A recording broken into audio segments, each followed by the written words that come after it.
Hi, this is Tim Rohwer, and this is another music theory for composition video. Today we're going to be going a little bit more in depth about the subject of measuring distances between pitches. In a previous video, we talked about how to measure the basic distances of whole and half steps. Today we're going to be talking about intervals.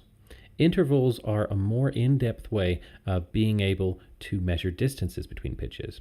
And the reason that we want to be able to measure these distances is that each distance has a specific kind of a sound. So our first distance would be a kind of like a note to the same note. In this instance, we're using a C major scale to kind of relate these. So a C to the same C. Now these are one and the same note, and because of that, we refer to these as a unison.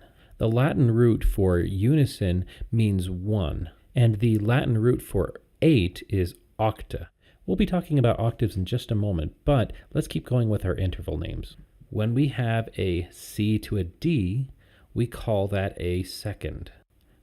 A C to an E is a third. A C to an F is a fourth. A C to a G is a fifth. A C to an A is a sixth. C to B is a seventh. And a C to the C directly above is an octave, or 8 notes apart. We can also be much more specific by referring to the quality of an interval. Since each interval with its quality has a unique sound, it's very useful to be able to recognize these intervals and their qualities. So here we have all of the half steps that we would need to go from a lower octave to an upper octave. For our quality of intervals, we have 5 different possibilities. First off, we have the perfect intervals, which apply only to special intervals, and we'll talk about that a little bit later, but they have a central middle ground. We have the smaller version of intervals, which are the minor, the larger version, which are the major intervals. We also have the intervals that are shrunken beyond the normal, which are diminished intervals, and the intervals that are stretched beyond the normal, which are augmented intervals.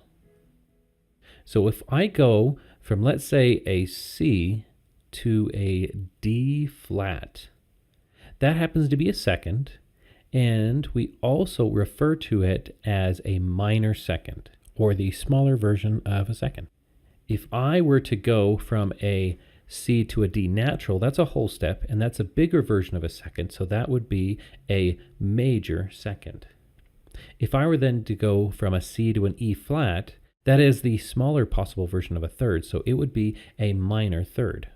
If I were then to go from a C to an E natural, that's the bigger possible version of a third, so that would be a major third. So a C to an F is a special kind of an interval, and we refer to this sort of an interval as a perfect interval. It kind of has a middle ground that is its normal natural state. We're going to skip this interval just for the moment, but this is a C to a G, which is another one of our perfect intervals, a perfect fifth. Then we have a C to an A flat that is the smaller version of a sixth, so it is going to be a minor sixth. Then a C to an A natural, which is a major sixth. A C to a B flat, which is a minor seventh. A C to a B natural, which is a major seventh.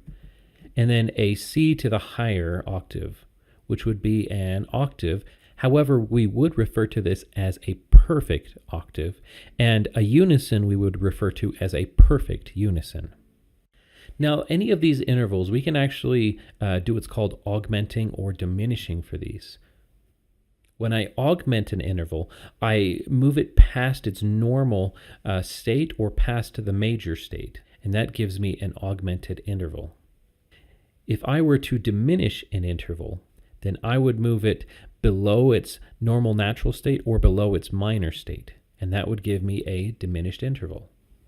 This interval right here, a C to an F sharp or a C to a G flat, is a very special kind of an interval. It's what we would call, if it was a C to an F sharp, an augmented fourth, or if it was a C to a G flat, we would call it a diminished fifth.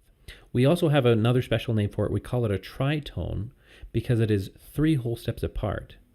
And this interval happens to be one of the more dissonant intervals that we have, Because of the strong dissonance of this interval can be really useful in helping us create more of that tension and release that helps us resolve certain chords.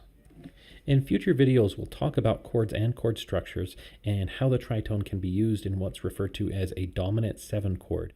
But that's all the time we have for today. If you like this video, give it a thumbs up. And if you'd like to learn more about music theory, then subscribe to our channel. Make a comment below on some of the music theory principles that you'd like to learn about.